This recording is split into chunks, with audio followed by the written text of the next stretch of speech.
Hola, bienvenido a La Palabra en Punto, aquí en este espacio cultural de RTQ. El día de hoy quiero compartir contigo, con todos ustedes, un tema de historia. Algunos de mis estudios es haber sido historiador, soy historiador de carrera. Y fíjate que te menciono esto no por pedantería, sino para mostrarte que lo que voy a mencionar en un momento más tiene un sustento, es el producto de una investigación que he realizado durante años y que a partir de esa investigación he publicado varios artículos aquí en México y en otras partes del mundo, por ejemplo en Inglaterra, en España, etc. Pues esto que he investigado trata sobre la independencia en Querétaro. Tengo aquí un libro que es Los conspiradores de Querétaro en 1810. Este libro es el más reciente, tiene lo más actualizado de esta investigación, de este tema que yo he buscado, que es la conspiración en Querétaro de 1810. Y bueno, parto de una pregunta que quiero compartirte en este programa.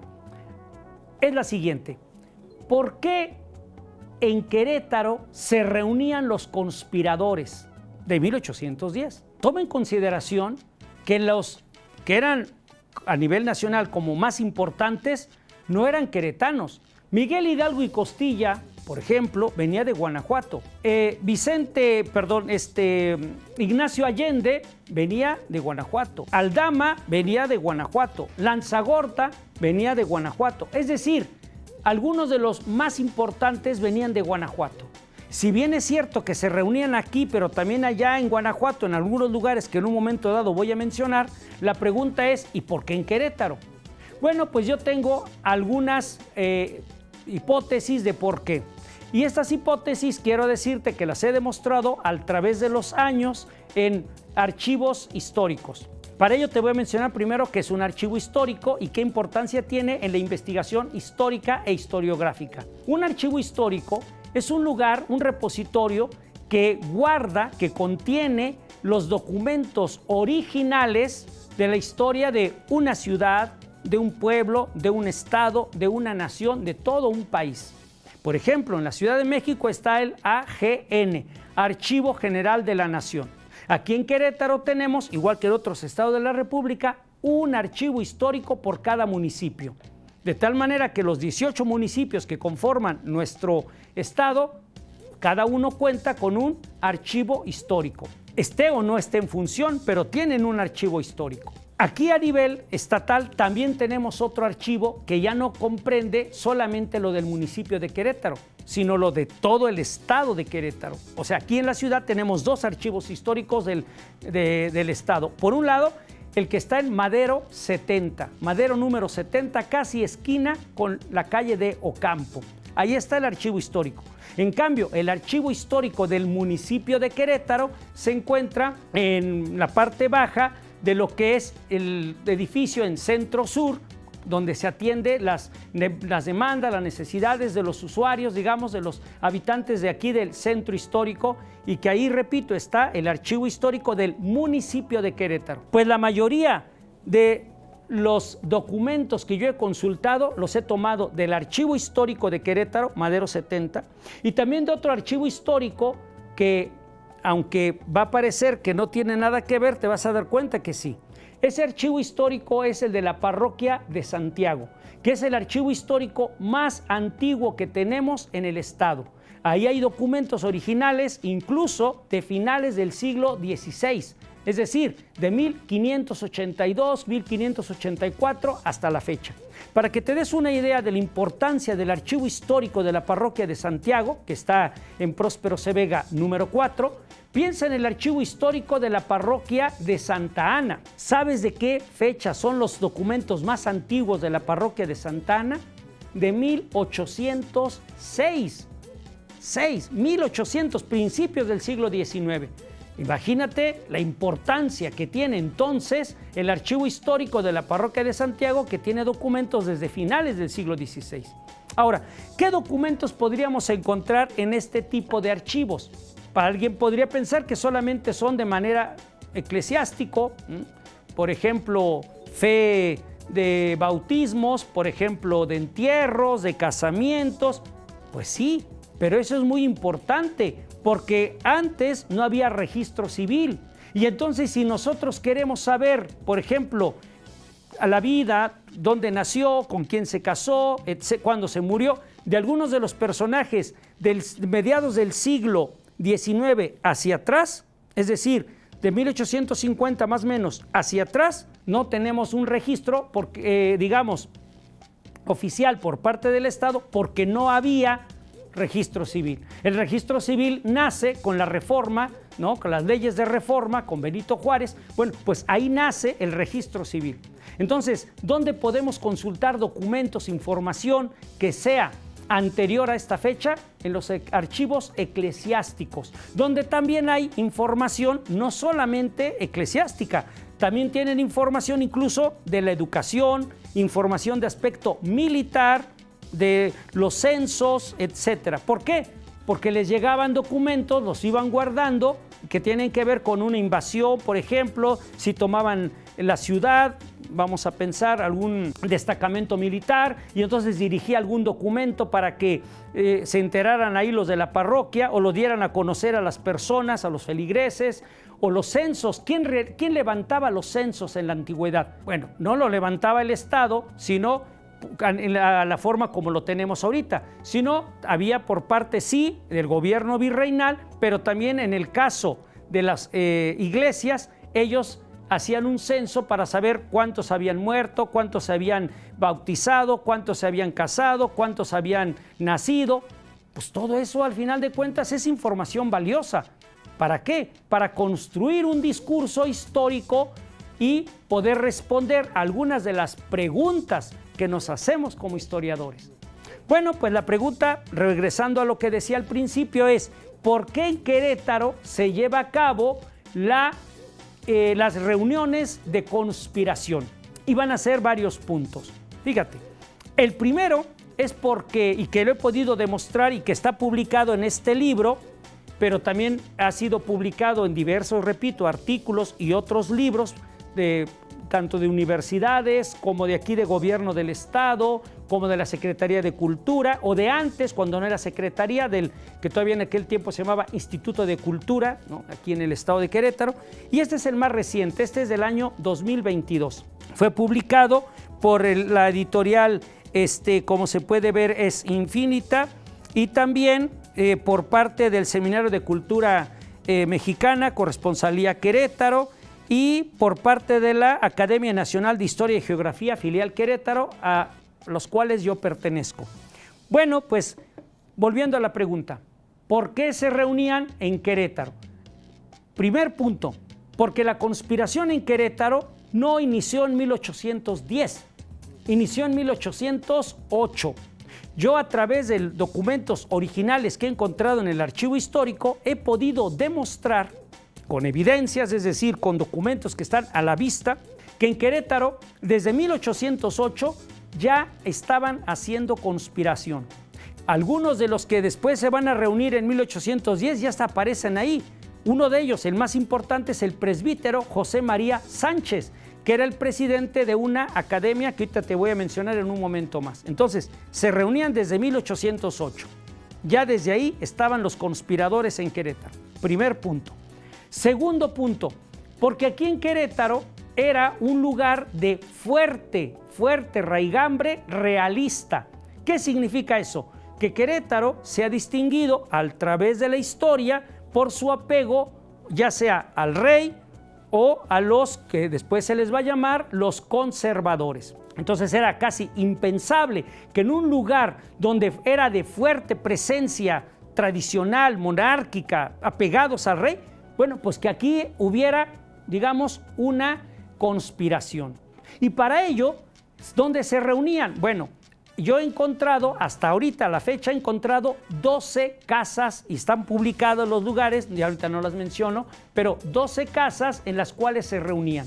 Tradicionalmente nos han dicho 2, 3, máximo 4. Bueno, yo he encontrado 12 casas. Para que te des una idea, una de esas casas está en lo que actualmente es la calle de Independencia, que en aquel entonces era la calle de las Malfajadas, y donde vivía el alcaide Ignacio Pérez. En su casa también se reunían, ¿no? Y bueno, pues entonces resulta que aquí en Querétaro había varias casas. Yo al menos he encontrado 12 de ellas en donde se reunían. Ahora bien, ¿solamente se reunían en las casas? No. Otro punto también importante a destacar es que se reunían con un pretexto. Este pretexto era que formaban una academia literaria. Una academia literaria. Desgraciadamente, en la historia nacional se ha degradado esta parte histórica de nuestro estado, y a pesar de que yo lo he demostrado y lo he dicho en congresos, por ejemplo, de historiadores de México, Estados Unidos y Canadá, y donde he mostrado con evidencias que lo que se dice no es, al menos no es no solo certero, sino no es exacto, bueno, pues aún se siguen reproduciendo estas cosas que te voy a decir.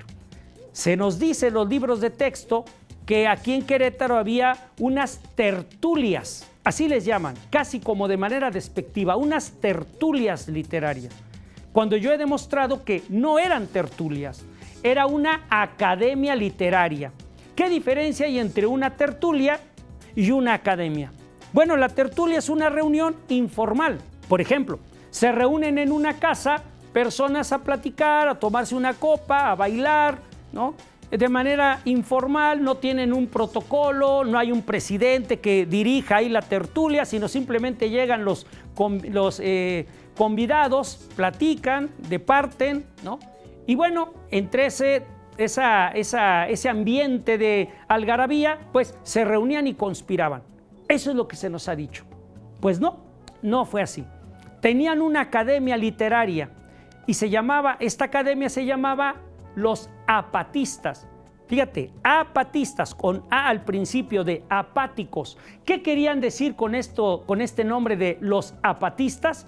Pues precisamente eso, que eran apáticos a cualquier cuestión, digamos, política, y que solamente se reunían para fines o para efectos literarios. Academia literaria, los apatistas. Ahora, ¿es lo mismo que como te decía hace un momento, una tertulia? No. ¿Por qué? Porque en la academia había un presidente, un secretario, y además se escribían y se leían textos literarios. ¿Quién era el presidente? Era el presbítero José María Sánchez, que todavía podemos ver en su casa, está en Pasteur, la calle de aquí en Querétaro, Pasteur, casi llegando a Zaragoza. Cuando vas rumbo a Zaragoza, del lado derecho, ahí está, antes de llegar, una casa grande, que en un tiempo también fue museo. Bueno, pues ahí es la casa del presbítero José María Sánchez, y ahí se reunían. Él era el presidente. Tenemos el nombre al menos de 3 secretarios. Uno de ellos es muy conocido, era Epigmenio González Flores, el primer mártir de la independencia, que una vez que lo apresan en su casa junto con su hermano Emeterio González y también con las demás personas que estaban ahí con él, es llevado a las Filipinas, que en aquel entonces las Islas Filipinas pertenecían al virreinato de la Nueva España. O sea, México, lo que sería el virreinato de la Nueva España, llegaba hasta Guatemala, llegaba a la parte del norte, Texas, Nuevo México, Arizona, California, la Mesilla Central, incluso la Florida. Bueno, todo eso era México, pero también llegaba hasta las Filipinas, aunque no se llamaba México. Era el virreinato de la Nueva España, que a su vez estaba dividido en diferentes partes como Nueva Vizcaya, etc. Bueno, pues resulta entonces que este señor, Epigmenio González, era secretario. Tenemos nombre de otro secretario que he encontrado en los documentos. ¿Quién era este otro secretario? Era un profesor de escuelas de primeras letras. Se llamaba Antonio Telles. Pero hay un detalle. Era muy raro que se les dijera profesor. Se les decía preceptor. Entonces él era preceptor de escuelas de primeras letras. Para que nos demos una idea, un preceptor es lo mismo que un profesor. Ahora, de primeras letras significa que era lo que aquí llamaríamos, ahorita en nuestra época, primaria, de primeras letras. Este señor es muy importante porque además de que fue conspirador, fue el que trajo a Querétaro en 1823 las escuelas lancasterianas, que es la forma en que precisamente van a masificar la educación en nuestro país. Entonces las escuelas lancasterianas llegan a Querétaro a instancias de Antonio Telles. Fíjate qué importante es este hombre para la historia de Querétaro y desgraciadamente no tenemos más datos de él. Bueno, tengo yo alguna información, de hecho algún día espero poderla publicar, pero no se le ha dado el reconocimiento que merece Antonio Telles. Posteriormente se dedicó también a la política y llegó a ser lo que nosotros hoy llamaríamos presidente municipal, alcalde, de algunos lugares como lo que hoy es San Juan del Río, bueno, también en el tiempo se llamaba igual, San Juan del Río, y Cadereyta. Él fue presidente, bueno, no se llamaba así, pero era el alcalde de estos dos lugares, o llegó a ser de estos dos lugares. Bueno, entonces tenían presidente, secretario y también se leían textos literarios. Se leían y se escribían poemas, ensayos, o sea, un ensayo literario, no es un ensayo académico, sino un ensayo literario, y hay documentos al respecto. Entonces, fíjate que no era una tertulia cualquiera, era una academia literaria llamada Los Apatistas. Ahora, ¿por qué es tan importante esto? Porque toma en consideración cuál era el pretexto con el que se reunían en la parte de Guanajuato, que es, hoy se llama San Miguel de Allende, y que en aquel entonces se llamaba San Miguel el Grande. Bueno, pues resulta que ahí el pretexto para reunirse eran saraos. ¿Qué es un sarao? Bueno, un sarao es lo que posteriormente va a tener el nombre de, que van a tomarlo del alemán, kermesse o kermés, decimos en español, una kermés. Luego va a llegar el nombre de tardeadas, que es como reuniones donde en la tarde se juntan personas, vecinos, amigos, lo que te decía, toman una copa, un chocolate, que era lo que se acostumbraba en aquel entonces, sobre todo un chocolate, una copa de vino tinto o lo que hubieran tomado, y bueno, platicaban, bailaban, y era el pretexto para reunirse. Fíjate, en San Miguel el Grande el pretexto era un baile, una reunión informal, mientras que en Querétaro el pretexto era una academia literaria. ¿Por qué es importante esto para la historia? Porque si aquí en Querétaro no hubiera habido otras, vamos a llamarle, academias o grupos que se dedicaran al estudio de las letras, hubieran sido fácilmente reconocibles. ¿Por qué? Porque imagínate que alguien que de repente aquí en la ciudad no hay movimiento literario y se reúne con fines literarios, hubieran, oye, ¿ustedes quiénes son? ¿Qué hacen aquí? ¿Cuál es su interés? ¿Por qué se reúnen? No es como ahorita de la libre expresión y que podemos... O sea, había una persecución, antes incluso de la propia independencia. Persecución en el sentido de que, digamos, el Estado, lo que era el gobierno, pues tenía que saber qué estaban haciendo, por qué se reunían, etc. Entonces, ¿por qué es importante? Repito, porque muestra que aquí nuestra ciudad tenía desde al menos principios del siglo XIX una fuerte presencia cultural, literaria. En otro libro, que no traigo ahora, pero en otro libro que me hizo favor de publicar el municipio de Querétaro, doy a conocer la historia de las letras en Querétaro desde 1800 hasta 1911. Y muestro ahí en algunas tablas cómo ha habido durante el siglo XIX, hubieron, vamos a pensar, diferentes academias literarias. Entonces, la importancia que tiene para Querétaro la actividad cultural es vital, muestra parte de nuestra propia identidad. Bueno, pues entonces llevamos básicamente dos razones por las cuales se reunían en Querétaro. Una, porque empezó, repito, desde 1808. Dos, porque eran personas que aquí en Querétaro, debido al apego que se tenía a la corona, era muy difícil pensar que aquí hubiera conspiración. Era muy difícil pensar.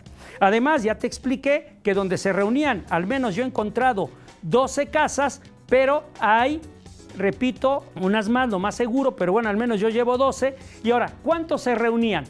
Yo he encontrado, y doy cuenta de ello en este libro, 235 personas.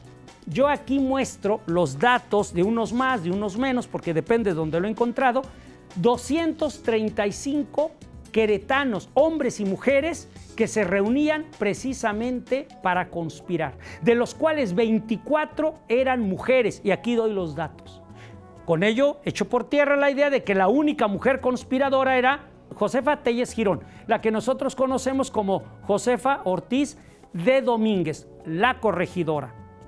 Entonces, había otras mujeres, yo he encontrado 23 más, con ellas son 24. Y que por cierto es correcto decirle corregidora, porque era como se le llamaba en aquel entonces, ¿no? Se le llamaba la esposa del rey, era reina, la esposa del corregidor era la corregidora. ¿Cuál es el otro motivo por el que se reunían aquí? Bueno, porque había gente muy capaz, de muchas luces, como suele decirse. Uno de ellos era un hombre de mucha importancia que se llamaba el alférez. Hoy se me fue el nombre de momento, disculpa, te lo debo para la siguiente edición, te diría el nombre, si no lo recuerdo ahorita, pero bueno, decía que había dos motivos por los cuales había que invitar a los indios, cito textual, no es una palabra peyorativa, en su momento así se utilizaba, para que los indios apoyaran el movimiento de independencia, y decía, vamos a utilizar el estandarte de la Virgen de Guadalupe, porque viendo el catolicismo que tenían los queretanos, ¿no?, y en general la gente de nuestro país, era una forma fácil de atraer para que fueran a luchar. Montero y Austri, ya lo recordé, disculpa, es el alférez Montero y Austri. Él es el alférez, él es el que dijo esto, Montero y Austri. Bueno, pues entonces proponía que se usara la Virgen de Guadalupe, y la otra propuesta fue que se gritara, que se dijera que el motivo por el que iban a pelear era a favor de Fernando VII. Y si tú te fijas, cuando Hidalgo da el grito, entre otras cosas dice, ¡viva Fernando VII! ¿Cómo va a gritar viva Fernando VII si están buscando la independencia precisamente de la corona española? Bueno, lo que yo sostengo es porque ya estaba desde antes en las propias pláticas de la conspiración o las reuniones de conspiración aquí en Querétaro. Y otro momento más ahí, cuando se da lo de la independencia, es cuando Hidalgo sale de lo que es hoy el pueblo de Dolores Hidalgo, en ese tiempo nada más era Dolores, pasa por el pueblo de Atotonilco y toma la imagen de la Virgen y la pone en una pica, haz de cuenta como una lanza, se llaman picas. Bueno, y entonces esa imagen de la Virgen que tomó del templo se convierte en el primer estandarte del movimiento independentista y en general de nuestra bandera. ¿Por qué toma la imagen? ¿Se le ocurrió a Hidalgo ahí nada más? Yo sostengo que ya desde Pedro de Septién, Montero y Austri, que es el que lo dice, Pedro de Septién, Montero y Austri, ya estaba planeado en Querétaro. ¿Te fijas? Entonces, por eso se reunían en Querétaro.